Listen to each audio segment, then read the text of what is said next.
Hello everyone, this is English Bulk and in this video we are going to read a new poem of The Voice of Rain written by Walt Whitman. The first thing is you have to memorize the name of the poet. And what's the name? The Voice of Rain written by Walt Whitman. White man नहीं है ये, Whitman है, Walt Whitman. ठीक है? Okay. And just start without wasting much time. And who are it you? कौन हो तुम? Dew is equals to you. Latin language है इसमें. Dew बोला जाता है. दी, अच्छा दी भी आ जाता है कई बार पोएम्स में. दी इसका मतलब भी you होता है. ठीक है? Pronoun of the second person. Who are it you? कौन हो तुम? यहाँ से स्टार्ट हो गया, एब्रप्ट हो गया, एकदम से ओपन हो गया. Said I to the soft falling shower. शार हो रहा है, शार हो, बारिश आ रही है, बूंदाबांदी हो रही, थोड़ा सा बारिश आ रही है.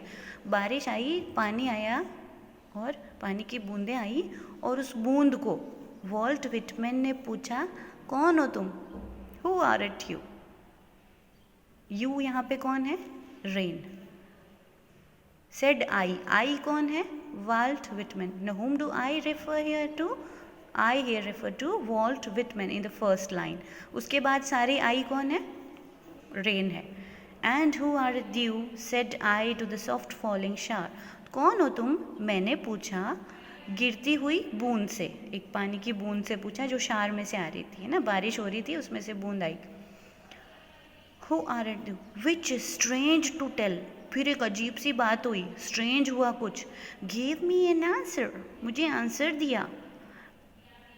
उस बूंद ने, पानी की बूंद ने आंसर दिया. As here translated. और उस आंसर को मैं यहाँ ट्रांसलेट कर रहा हूँ. ठीक है. अब थर्ड लाइन में फिर से आई आया है. अब क्या है, एक लिटरेरी डिवाइस होती है पर्सोनिफिकेशन. पर्सोनिफिकेशन क्या होता है? किसी भी निर्जीव चीज़ को, नॉन लिविंग थिंग को, नॉन लिविंग को लिविंग मान लेना, लिविंग की तरह एक्ट करे. पर्सन बना देना, किसी चीज़ को पर्सन बना देना क्या है? पर्सोनिफिकेशन. नॉन लिविंग थिंग को पर्सन बना देना पर्सोनिफिकेशन होता है. अब जो बारिश की बूंद थी वो नॉन लिविंग है ना, वो बोलती थोड़ी है, लेकिन यहाँ पे पोएट को, वॉल्ट विटमैन को आंसर दे रही है वो. तो क्या आंसर देती है? I am the poem of the earth. I कौन है यहाँ पे? I here refers to the rain और the droplets of the rain. I am the poem of the earth. मैं पृथ्वी की कविता हूँ. Said the voice of rain.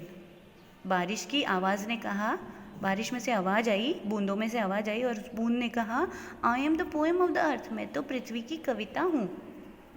Eternal I rise, impalpable out of the land and the bottomless sea. अब इस चीज़ को समझने के लिए आप थोड़ा सा हम वाटर साइकिल पढ़ेंगे. वाटर साइकिल क्या था?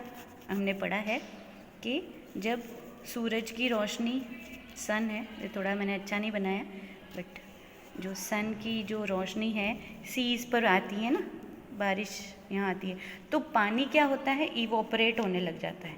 ठीक है. इवोपरेट होता है तो हमें वो दिखता नहीं है. वो क्या होता है? वो वेग होता है, वॉग होता है. ठीक है, वेग होता है. और ऊपर जाके क्या करता है? बादल बना देता है, क्लाउड्स फॉर्म हो जाते हैं. ठीक है. क्लाउड्स क्या हैं? जब ठंडे होते हैं तो बारिश बन के आ जाते हैं वापस पृथ्वी पर. तो क्या हुआ? साइक्लिक मूवमेंट था. यहाँ से जब इवोपरेट हुआ पानी, ऊपर गया, ऊपर गया जब वो वेग था, दिखाई नहीं दे रहा था कि ऊपर जा रहा था, लेकिन वापस आता हुआ दिखाई देता है वो, है ना, क्योंकि वो गैसेस फॉर्म में था. तो ये सारी जो चीज़ है ये हम समझेंगे इससे पोएम में क्या है. ठीक है. ये हम सबको आता है, हमने पढ़ा है, हम थर्ड फोर्थ में पढ़ते आए ये. Okay. Eternal I rise. I again, who is I? The rain. Eternal I rise, impalpable out of the land.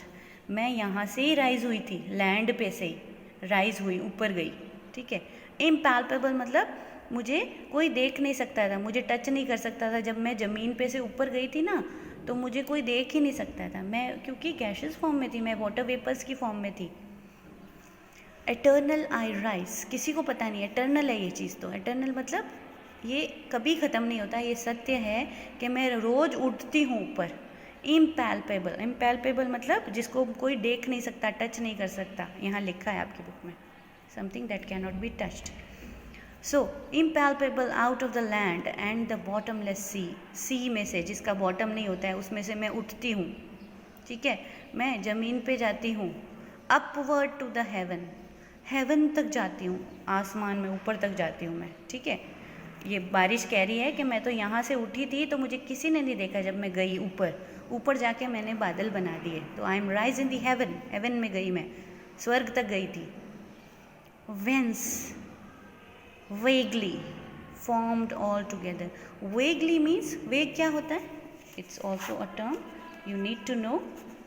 Vaguely, vaguely means in a way that is not clear. कोई चीज़ clear नहीं होना, साफ नहीं दिखाई देना, नॉट क्लियर। वेगली थी मैं, जब ऊपर गई तो मुझे कोई नहीं देख पा रहा था, तो आई एम जस्ट वेग। ठीक है, वहाँ जाके मैंने upward to the heavens, vaguely formed, form किया कुछ, ऑल टुगेदर, एक साथ मिल गई। ऊपर जाके जो पानी की बूंदें थी वो सब एक साथ मिल गई, ऑल टुगेदर। चेंज्ड, चेंज हो गई हम लोग, ठंडे हो गए। ठंडे होने से क्या हो गया? हम वापस वाटर बन गए। And yet the same, what change, थोड़ा चेंज हुआ, लेकिन मेरे अंदर जो प्रॉपर्टीज़ थी वो वही है। जैसे पानी में H2O है तो भाप बना तो भी वो H2O ही रहेगा, है ना। अंदर से कुछ चेंज नहीं हुआ, येट द सेम। मैं अंदर से तो बिल्कुल वही थी। जब मैं पानी से भाप बन के ऊपर उठी थी तब मुझे कोई देख नहीं सकता था, मैं वेग थी। फिर मैंने बादल बनाए तो, और फिर मैं चेंज हो गई। चेंज कैसे हुई? मैं वापस पानी बन गई, और पानी बन के बूंद बन के नीचे आ गई, बारिश बन के। लेकिन मेरे अंदर कोई चेंज नहीं हुआ, मेरे सिर्फ फॉर्म चेंज हुआ था। आई डिसेंडेड टू लैव, फिर मैं आई लैव द ड्रॉट, ड्रॉट मतलब सूखा, जो चीज़ें सूखी पड़ी थी ना उन सबको मैंने लैव, बाथ, नहला दिया। I just give them a Beth, Beth इसको बेथ पढ़ते हैं ना, बात नहीं पढ़ते हैं। I just wash them, give them a Beth. जो चीज़ें सूखी थी, ड्रॉट्स, ड्रॉट्स मतलब सूखे, जो सूखी चीज़ें थी ना उनको सबको मैंने लैव फिश कर दिया, नहला दिया। एटमीज, छोटे छोटे कणों को भी गीला कर दिया। मिट्टी में गई ना मैं तो मैंने छोटे छोटे कण, हर चीज़ को मैंने गीला किया। एटमीज मतलब एटम्स को भी गीला किया। डस्ट लेयर्स, लेयर्स मिट्टी की जो लहरें होती हैं, आपने पढ़ा हुआ ये साइंस से में कि हमारी मिट्टी में भी कई लेयर होती है, अर्थ की भी लेयर होती, कोर है, क्रस्ट है। तो मैं हर चीज़ में गई, धीरे धीरे मैं रिश्ते रिश्ते सब जगह गई, और डस्ट की जो लेयर्स थी उनको मैंने नहला दिया, धो दिया। नीचे तक गई मैं, ग्लोब के अंदर तक गई हूँ, पृथ्वी के अंदर तक गई हूँ। And all that in them without me were seeds, फिर मैं उनके ऊपर भी गिरी जो मेरे बिना सिर्फ सीड्स ही रहते। सीड्स मतलब जो बीज बोते हैं ना, वो बीज, उन बीजों के ऊपर जब मैं गिरी ना, तब वो है ना, अगर मैं उनके ऊपर नहीं गिरती, पानी की बूंद नहीं गिरती सीड्स पे, तो वो सीड्स ही रहती। लेकिन अब मैं उन पर भी गिरी। Only latent, they were only latent, वो लैटेंट थे। लैटेंट, एक again a word that you need to know, LATENT, latent. Latent means existing but not yet very noticeable. Exist तो कर रहे हैं लेकिन नोटिसेबल नहीं है, बट नॉट नोटिसेबल। ठीक है, उनको कहते हैं latent.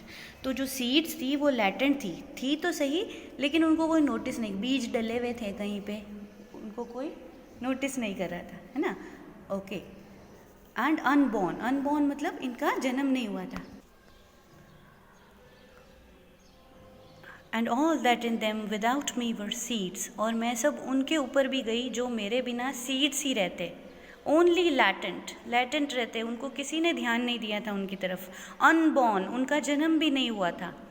And forever by day and night I give back to life to my own origin, और रात और दिन मैं यही काम करती हूँ, जहाँ से मेरा ओरिजिन हुआ, जहाँ से मेरा जन्म हुआ है, मैं उसी में ही और लाइफ्स को देती हूँ, उसी में ही लाइफ देती हूँ। मतलब मेरा जन्म तो कहाँ से हुआ है? पृथ्वी पर से हुआ है, पानी पे से हुआ है, और मैं उसी पृथ्वी पर वापस गिरती हूँ और कुछ चीज़ों को लाइफ देती हूँ, जीवन देती हूँ, क्योंकि जल ही जीवन है ना हमारा, इसलिए। और जो सीड्स हैं उनको भी स्प्राउट कर देती हूँ, सीड्स उग जाती हैं, फिर प्लांट बन जाता है। तो मैं अपनी पृथ्वी को, जहाँ से मेरा जन्म हुआ है, उसी को मैं फिर से लाइफ देती हूँ। And make pure and beautify. और बारिश के पानी से जब सब साफ़ हो जाता है तो सब कुछ प्योर हो जाता है, साफ़ हो जाता है, डस्ट हट जाती है ना। So I will make it pure and beautify it, और उसको ब्यूटिफाई भी करती हूँ। For song issuing from its birthplace after the fulfillment wandering।